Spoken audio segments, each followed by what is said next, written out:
찬송가 134장 부르겠습니다.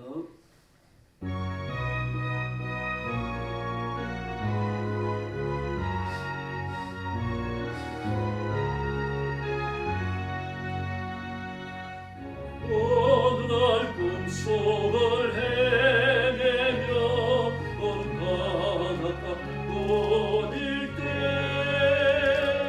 그 갈릴리 오시니 따르는 많은 눈을 보았네. 나 그때에 확실히 인생이 눈을 보았네. 그 갈릴리 오시니 넘겨니 나를 놀라게 하였네. 내가 영원히 사모할 주님 참 사랑과 은혜 넘쳐 나 배웠고 그로부터 내 구주로 섬겼네. 그 사랑의 눈빛과 음성을 나는 잊을 수 없겠네. 그 갈릴리 오시니 그때에 이제를 향하여 못 차움난 그 성과 옆구리 보이시면서 하신 말 내 지원 죄사했다 하실 때 나의 죄짐이 걸렸네. 아멘. 내가 영원히 사모할 주님 참 사랑과 은혜 넘쳐 나 배웠고 그로부터 내 구주로 섬겼네. 그 사나운 바다를 향하여 전전하라고 명했네. 그 파도가 주 말씀 따라서 아주 잔잔케 되었네. 그 잔잔한 바다의 평온함 나의 마음속에 남아서 그 갈릴리 오시니 의지한 참된 믿음이 되었네. 내가 영원히 사모할 주 참 사랑과 은혜 넘쳐 나 배웠고 그로부터 내 구주로 섬겼네. 이 세상의 무거운 짐진 점 모두 주 앞에 나오라. 그 놀라운 은혜를 받아서 마음의 평안을 얻어라. 나 주께서 명하신 복음을 힘써 전하며 살 동안 그 갈릴리 오시니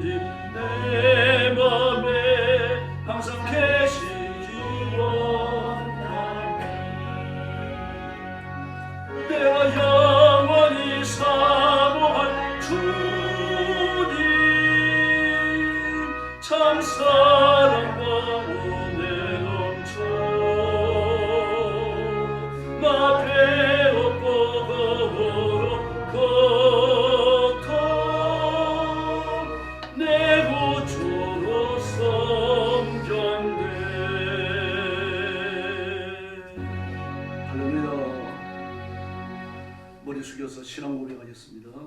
나는 전능하신 아버지 하나님 천지의 창조주를 믿습니다. 나는 그의 유일하신 아들 우리 주 예수 그리스도를 믿습니다.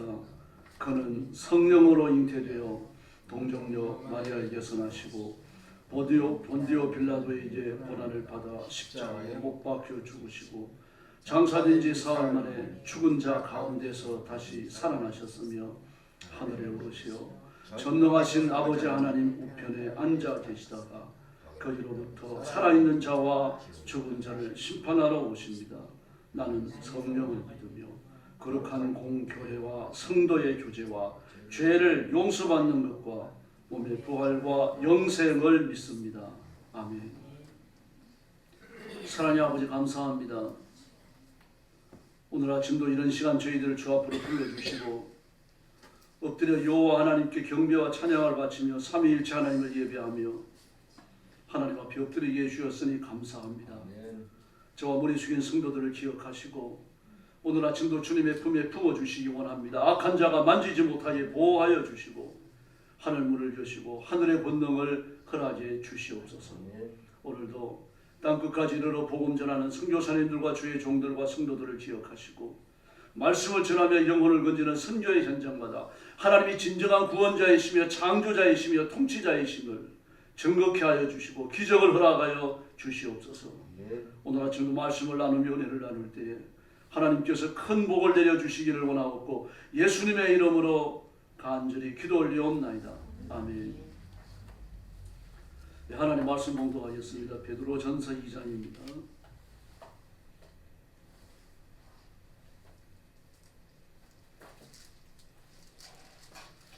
1절 말씀부터 제가 먼저 봉독합니다. 그러므로 모든 악독과 모든 기망과 외식과 시기와 모든 비방하는 말을 버리고 갓난 아기들 같이 순전하고 신령한 저절 사모하라. 이는 그로 말미암아 너희로 구원에 이르도록 자라게 하려 함이라. 너희가 주의 인자하심을 맛보았으면 그리하라. 사람에게는 버림받으었으나 하나님께는 택하심을 입은 보배로운 산돌이신 예수께 나아가 너희도 산돌같이 신령한 집으로 세워지고 예수 그리스도로 말미암아 하나님이 기쁘시게 받으실 신령한 제사를 드릴 거룩한 제사장이 될지라. 성경에 기록되었으되 보라 내가 택한 보배로운 모퉁이 돌을 시온에 두느니 그를 믿는 자는 부끄러움을 당하지 아니하리라 하였으니 그러므로 믿는 너희에게 보배이나 믿지 아니하는 자에게는 건축자들이 버린 그 돌이 모퉁이의 머리들이 되고 또한 부딪히는 돌과 걸려 넘어지게 하는 바위가 되었다 하였느니라. 그들이 말씀을 순종하지 아니하므로 넘어지나니 이는 그들이 이렇게 정하신 것이라. 그러나 너희는 택하신 족속이요 왕같은 제사장들이요 거룩한 나라여 그의 소유가 된 백성이니 너희를 어두운 데서 불러내어 그의 귀한 빛에 들어가게 하신 이의 아름다운 덕을 선포하게 하려 하심이라. 너희가 전에는 백성이 아니더니 이제는 하나님의 백성이요 전에는 긍휼을 얻지 못하였더니 이제는 긍휼을 얻은 자니라. 사랑하는 자들아 거류민과 나그네 같은 너희를 권하노니 영혼을 거스려 싸우는 육체의 정욕을 제하라. 너희가 이방 중에서 행실을 선하게 가져 너희를 악행하다고 비방하는 자들로 하여금 너희 선한 일을 보고 오시는 날에 하나님께 영광을 돌리게 하려 함이니라. 인간의 모든 제도를 주를 위하여 순정하되 혹은 위에 있는 왕이나 혹은 그가 악행하는 자를 징벌하고 선행하는 자를 보상하기 위하여 보낸 총독에게 하라. 곧 선행으로 어리석은 사람들의 무식한 말을 막으시는 것이라. 너희는 자유가 있으나 그 자유로 악을 가리는 데 쓰지 말고 오직 하나님의 종과 같이 하라. 무사람을 공경하며 형제를 사랑하며 하나님을 두려워하며 왕을 존대하라. 사원들아 범사에 두려함으로 주인들에게 순종하되 선하고 관용하는 자들에게만 아니라 또한 까다로운 자들에게도 그리하라. 부당하고 고난을 받아도 하나님을 생각함으로 슬픔을 참으며 이는 아름다우냐. 죄가 있어 매를 맞고 참으면 무슨 칭찬이 있으리요. 그러나 선을 행함으로 고난을 받고 참으면 이는 하나님 앞에 아름다우니라. 이를 위하여 너희가 부르심을 받았으니 그리스도도 너희를 위한 고난을 받으사 너희에게 본을 끼쳐 그 자취를 따라오게 하려 하셨느니라. 그는 죄를 범하지 아니하시고 그 입에 거짓도 없으시며 욕을 당하시되 맞대어 욕하지 아니하시고 고난을 당하시되 위협하지 아니하시고 오직 공의로 심판하시는 이에게 부탁하시며 친히 나무에 달려 그 몸으로 우리 죄를 담당하셨으니 이는 우리로 죄에 대하여 죽고 의에 대하여 살게 하려 하심이라. 그가 채찍에 맞음으로 너희는 나음을 얻었나니. 25절 같이 봅니다. 너희가 전에는 양과 같이 길을 잃었더니 이제는 너희 영혼의 목자와 감독 되신 이에게 돌아왔느니라. 아멘. 어떻게 그리스도인답게 살 것이냐의 문제를 중요하게 다뤘습니다. 결단에 관하여 말합니다. 먼저 우리가 어떤 신분을 가지고 있는지 베드로 사도께서는 그걸 먼저 진술하십니다. 왜냐고 하면은 사람은 신분에 맞는 생활을 하게끔 되어져 있기 때문입니다. 도둑놈은 감옥에 갔다 나와도 도둑질하는 그런 생활을 벌릴 수 없어요. 그러나 그 예수 믿고 하나님의 자녀가 되고 인격이 뒤집어지면은 도둑질을 버리는 훈련을 할 수 있습니다. 그래도 그걸 다 버리기가 대단히 어렵죠. 저는 조폭들도요, 예수 믿고 하나님의 자녀가 되지만 다시 조폭으로 돌아가는 사람들이 한둘이 아닙니다. 조세희 그랬죠. 김태촌도 그랬습니다.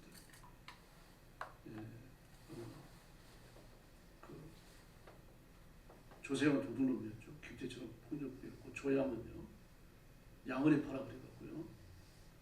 그런 18살의 조폭을 결성을 해요. 대단합니다. 하도 어려서부터 소년으로 드나들어가지고 나중에 그를 그 신안 앞바다에 그 좀 극악한 범죄자를 갖두는 섬이 있었습니다. 그때 그게 가도예요. 근데 거기서 조폭을 결성합니다. 그런 사람이 있어요. 조양원이에요. 김태천도 그렇고 조양원도 그렇고 나중에 뭐 신앙을 고백하고 하나님의 자녀가 되고 거듭났다 그러고 조영기 목사님 보디가드를 하고 난리 났잖아요. 그러나 결국 조폭으로 돌아갔습니다. 김태천도 조폭 투호로 죽었고요. 조양은 지금 죽었는지 모르겠습니다만 역시 조폭 일을 버리지 못하고 그 조영기 목사님 보디가드 그만둔 이후에 그 교도소들한테 들고 그랬었어요. 이렇게 사람이 평생 해오던 어떤 일을 버린다라고 하는 건 쉽지 않습니다.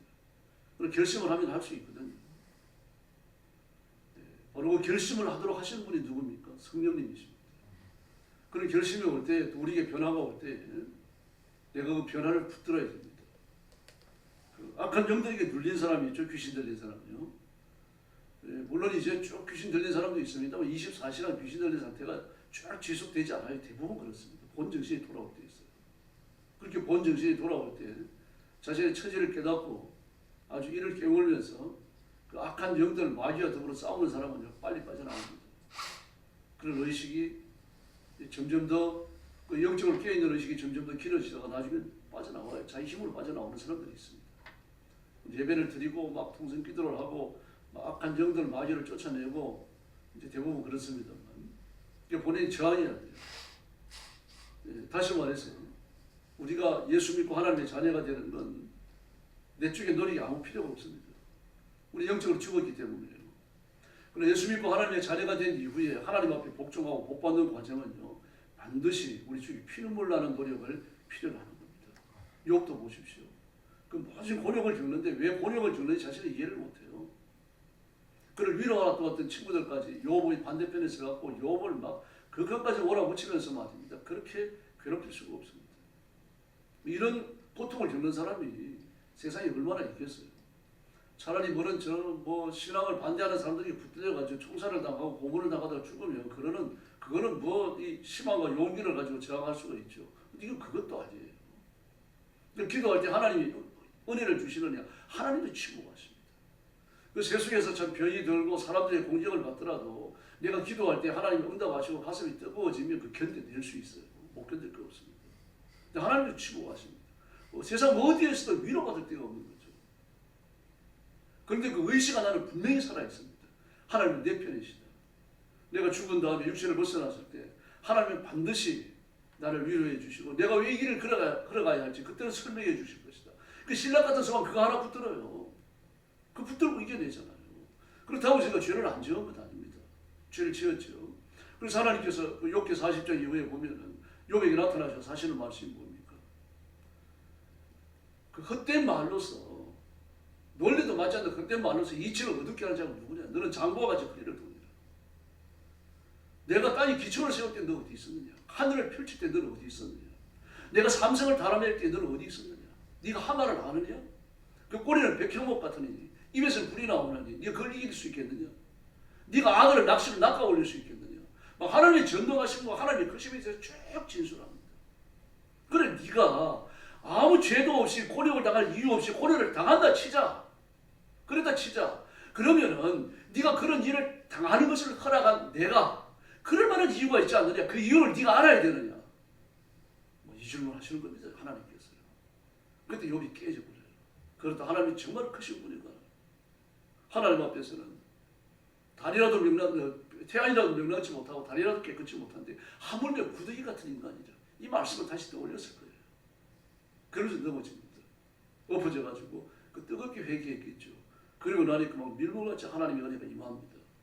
그리고 하는 고백이 뭡니까? 하나님, 전에는 제가 하나님께 대하여 귀로만 들었는데 이제는 입으로 말도 할 수 있고 눈으로 본 것을 말하고 내가 체험한 것을 얘기할 수 있겠습니다.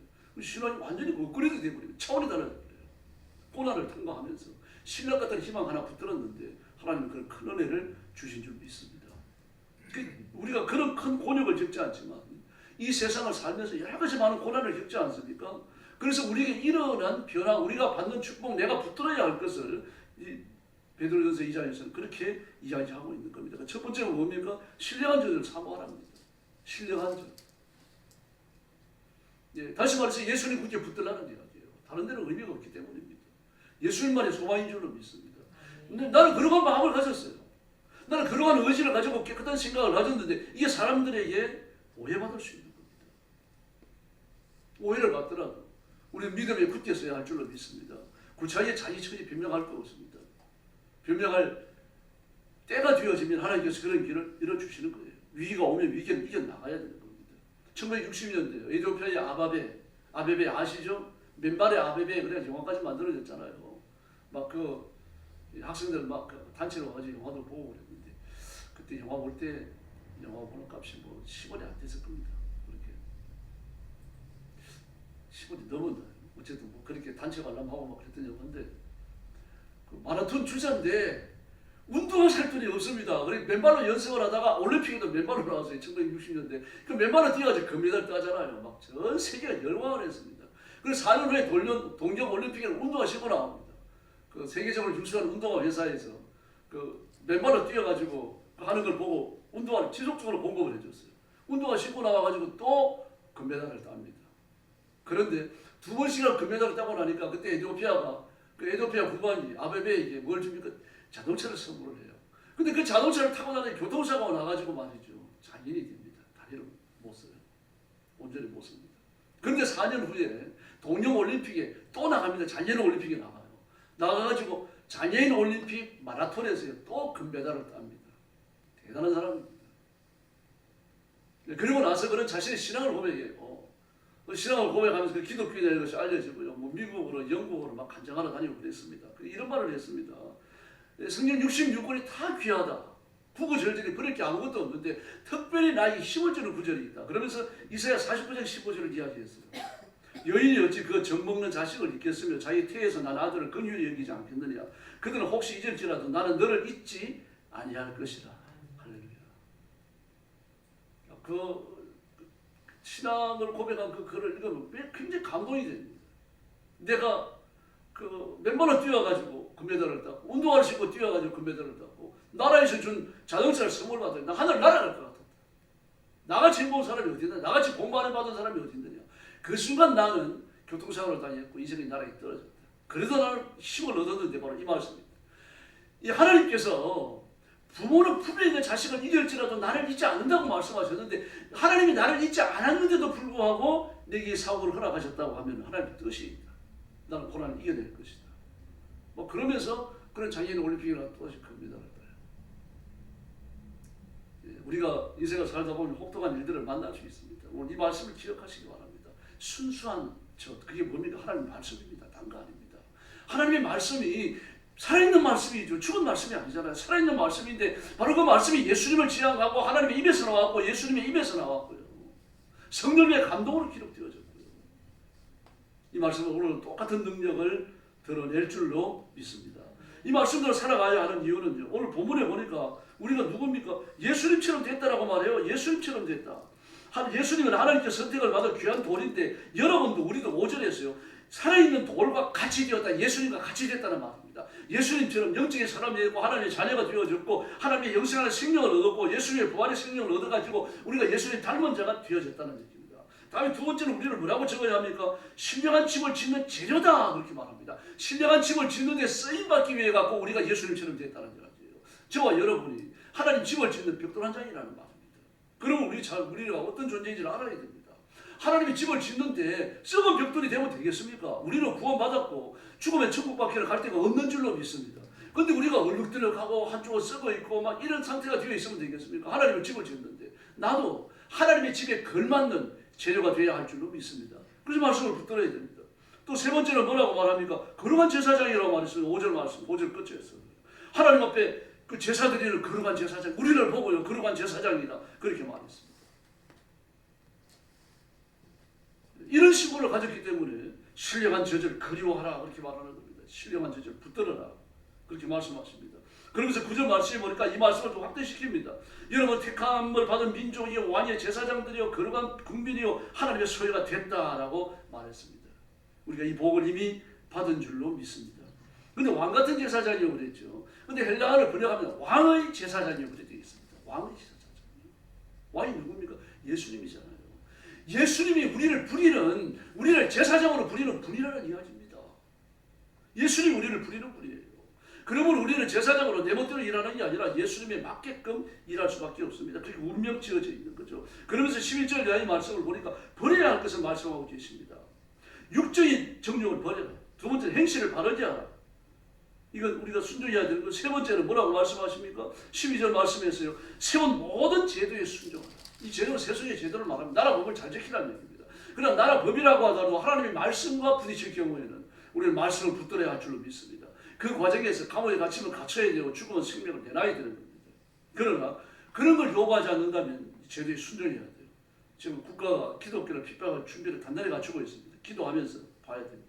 다음에 네 번째 말씀하시는 게 뭡니까? 16절에 나오죠. 여러분 자유인입니다. 그래서 여러분 자유인입니다. 자유인으로 살아가십시오라고 말합니다. 무슨 말입니까? 죄에서 자유자가 됐다는 얘기입니다.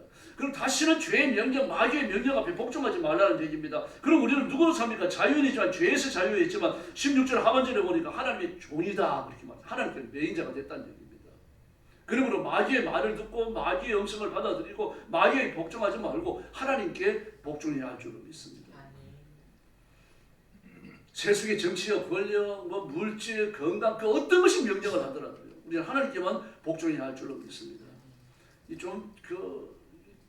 TV가 말입니다. 사람을 얼마나 멍청하게 만드는지 모릅니다.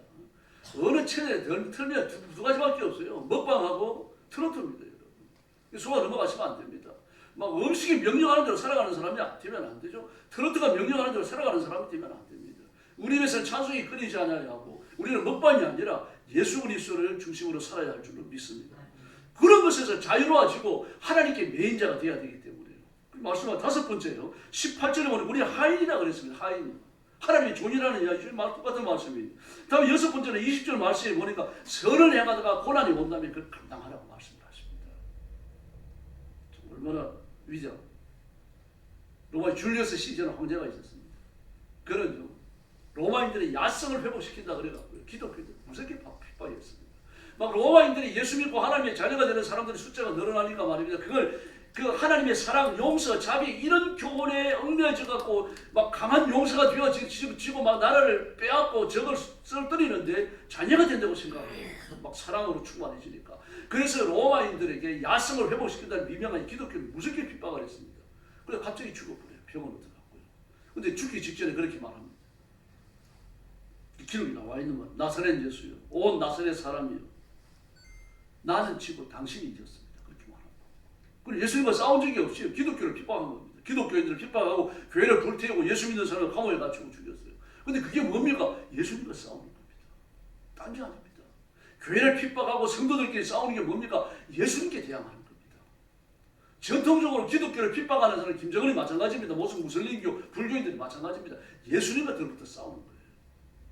그 죄의 종이 되고 마귀의 종이 됐거든요. 우리는 하나님의 종, 예수님의 종이 되어져 갖고 예수님께만 복종해야 될 줄로 믿습니다. 그러므로 하나님의 뜻을 쫓아야 되고 육신의 행실을 버려야 되고 세상 것을 사랑하지 말아야 합니다. 오늘 시간도 기도로 나오셨는데 여러분이 육신의 정욕을 이겼기 때문입니다. 하나님이 몹시 기뻐하실 줄 믿습니다. 그러면 힘껏 부르짖읍시다. 여러분이 복받기 위해서 기도하셔야 돼요. 성령 충만하셔야 되고 그리고 재정적으로 여러분 부자가 되셔야 됩니다. 여러분 자녀들도 마찬가지입니다. 하나님이 이 온 세상을 지으시고 금도 내 것이요 은도 내 것이요 천하 산천에 가득 찬 생축이 내 것이라고 그러셨잖아요. 그분이 아버지신데 나도 하나님이 자녀니까 그걸 구하시기 바랍니다. 하나님이 부여하시면 저한테 주십시오. 저한테 좀 주시되 충만히 주시고 많이 나누어 주십시오. 그렇게 부르짖읍시다. 그리고 교회를 살리고 민족을 살리는 하나님께 쓰임받는 중요한 일꾼들이 되기를 예수님의 이름으로 축원합니다. 기도하겠습니다. 자비하신 아버지 하나님 감사합니다. 우리가 예수 믿고 살다가 어려움을 당하기도 하고 고난을 겪기도 하는데 내가 예수님을 닮은 존귀한 돈인 것을 깨닫고 신령한 집 재료인 것도 깨닫고 거룩한 제사장임을 깨닫고 하나님께만 매인자 하나님 앞에 순종하는 하나님의 종으로 살기에 부족함이 없도록 역사하여 주시옵소서. 육신의 정욕을 멀리하고 행실을 바르게 하고 하나님의 말씀 앞에서 순종함으로 하나님의 종으로 살아가고 오직 예수님께만 복종을 바치는 저희들이 되게 하여 주시옵소서. 이렇게 살다가 고난이 올 때 조금도 두려워하지 말고 고난의 한가운데로 뛰어들어가서 고난이 나를 정복하지 못하고 내가 고난을 정복하고 고난을 요리하는 깨어있는 성도, 능력으로 무장한 성도가 되게 하여 주옵소서. 우리 성도들을 주 앞에 맡깁니다. 성령 충만함을 주시고 하늘의 권능을 주시고 물질의 장대함을 주시고 건강의 복을 주시기를 원합니다. 몸이 약한 자들을 강건케 하여 주옵소서. 즐거워 고생하는 자들을 치료하여 주시옵소서. 병상에서 일어나게 하여 주옵소서. 상처가 아물고 통증이 사라지게 하여 주시기를 원합니다. 그래서 건강한 영혼과 건강한 몸으로 주를 섬겨서 하나님께 인정받는 존귀한 일꾼들 삼아 주시옵소서. 오늘도 우리 성도들을 하나님의 영광을 위해서 마음껏 써주시기를 원하오며 예수님의 이름으로 간절히 기도 올리옵나이다. 아멘. 주님 가르친 기도 드리겠습니다. 하늘에 계신 우리 아버지, 아버지의 이름을 거룩하게 하시며 아버지의 나라가 오게 하시며 아버지의 뜻이 하늘에서와 같이 땅에서도 이루어지게 하소서. 오늘 우리에게 일용할 양식을 주시고 우리가 우리에게 잘못한 사람을 용서하여 준 것 같이 우리 죄를 용서하여 주시고 우리를 시험에 빠지지 않게 하시고 악에서 구하소서. 나라와 권능과 영광이 영원히 아버지의 것입니다. 아멘. 같이 기도하겠습니다. 자비하신 아버지를 감사합니다. 오늘 아침